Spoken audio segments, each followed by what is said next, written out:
नमस्कार किसान भाइयों, मैं ओम प्रकाश पटेल नरसिंहपुर हेडक्वार्टर से। आज हम जानकारी देने आए किसान भाइयों को नेशनल सीड का मक्का 9140 के बारे में। जैसा कि हम बताना चाहते हैं किसान भाइयों को कि नेशनल सीड का मक्का जो 9140 आता है, ये बहुत ही अच्छा मक्का है और हाइब्रिड मक्का आता है अपना। जैसा कि हम बताना चाहते हैं, 9140 मक्के की कुछ विशेषताएं होती हैं जो कि आपको अदर मक्के से इसमें अपन अदर मक्का लगाने से इसमें उत्पादन अधिक मिलता है। जैसा कि कुछ मुख्य विशेषताएं ये आती हैं कि मक्के की अपनी जो हाइट आती है, मक्के की हाइट आती है, मक्के के पौधे की हाइट वो आती है 5.5 से 6.5 फीट। यानी जो मेरी साइज है उस हिसाब से मक्के की हाइट आती है। दूसरी विशेषता ये आती है कि इसको जड़ तंत्र आता है, जो मक्के की जड़ आती है वो उसमें मतलब मजबूत जड़ आती है। जैसे कि उसमें 3 से 4 प्रकार की जड़ आती है, लेयर में आती हैं। तो क्या होता है कि जड़ मजबूत रहेगी तो पौधा बरसात में आड़ा नहीं होता है। जैसे बरसात आप हवा चलती है, तूफान चलते हैं, तो उसमें क्या है कि मक्का आड़ा नहीं होता है। ठीक है, इसके साथ उसकी विशेषता ये आती है कि मक्का जो अपना भुट्टा आता है वो अपना 2 से 2.5 फीट की साइज पे भुट्टा आता है।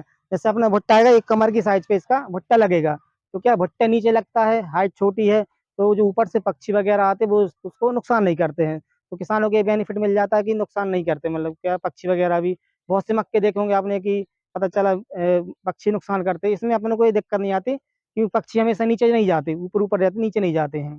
ठीक है, साथ में इसकी जो मुख्य विशेषता ये आती है कि इसका जो भुट्टा आता है वो नारंगी दाने वाला आता है। जैसा कि आप बताना चाहते हैं किसान भाइयों को, ये देखिए आप, जो भुट्टा आता है इसका नारंगी भुट्टा आता है। साथ में इसके जो दाने आते हैं, दाने इसके डेंटल आकार के आते हैं। ये देखिए किसान भाई, आप देख सकते हैं जो दाने इसके डेंटल आकार के आते हैं, यानी दाने बड़े आते हैं। दाने बड़े आते हो, जो इसकी गिल्ली आती है, बल्ली बोलते हैं जिसको, वो पतली आती है। तो इसका जो मुख्य वजन रहता है पूरा दाने में वजन आता है। क्या दाने में वजन आएगा तो उत्पादन आपको अधिक मिलेगा। साथ में इसके क्या है कि जो नारंगी रहता है, चमकदार रहता है दाना, तो इसका क्या है, जिस मार्केट में अपन मंडी ले जाते हैं तो इससे क्या है, चमकदार रहता है दाना, तो उसके व्यापारी इसको 50 से 100 रुपये अधिक रेट में खरीदते हैं। तो किसानों को बेनिफिट हो जाता है कि इससे क्या है कि आपको उपज भी अच्छी मिल रही है और रेट भी बढ़िया मिल जाता है। तो ये अपना जो मक्का आता है, ये अपनी 110 से 115 दिन की वैरायटी है। आपका 115 में मक्का पक के तैयार हो जाता है। साथ में इसका इसमें क्या है कि जो मक्का 115 दिन में तैयार हो जाता है तो किसान जल्दी भी इसको दूसरे मक्के के हिसाब से मतलब कम दिन में है। जब दूसरे अदर मक्के आते हैं 120 से 125 दिन में तैयार होते हैं, अपना 110 से 115 दिन में तैयार हो जाता है। ठीक है, साथ में इसमें क्या है कि जो मक्का अपना आता है इसमें नारंगी दाने तो आते ही हैं। ठीक है, साथ में जो गिल्ली पतली आती है और इसका उत्पादन आता है, इसका उत्पादन 25 प्लस के ऊपर आता है। इसका उत्पादन 25 प्लस आता है। और जो अपने खेतों में बोनी के टाइम इसको लगाया जाता है वो आता है 7 से 8 किलो के बीच में लगाया जाता है। क्या कि घने इसको घना भी लगा सकते हैं तो आपको उत्पादन सही आएगा। इसके अलावा हमारा दूसरा मक्का आता है नेशनल सीड का हल्की मिट्टी के लिए, जो कि आता है 955 मक्का आता है। वो अपनी हल्की ज़मीन के लिए आता है। उसकी उसका जो उत्पादन है वो आपका 18 से 22 के बीच में उत्पादन आता है।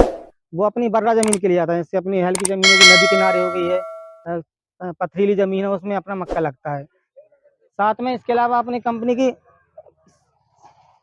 इसमें अपनी कंपनी गेहूँ आती 444 आती गेहूँ। साथ में अपने इसका धान आती है 6640 धान आती है। इसके अलावा भी अपने यहाँ पर वेजिटेबल भी आती हैं, नेशनल सीड की सब्जियाँ आती हैं, जिसमें मुख्य जैसे अपना आती है भिंडी आती गंगा के नाम से, भिंडी गंगा के नाम से, उसके बाद टमाटर आता लाली के नाम से। और बहुत सी चीज़ें आती हैं जो आपके किसान भैया को सही मिलेंगी। धन्यवाद किसान भाई।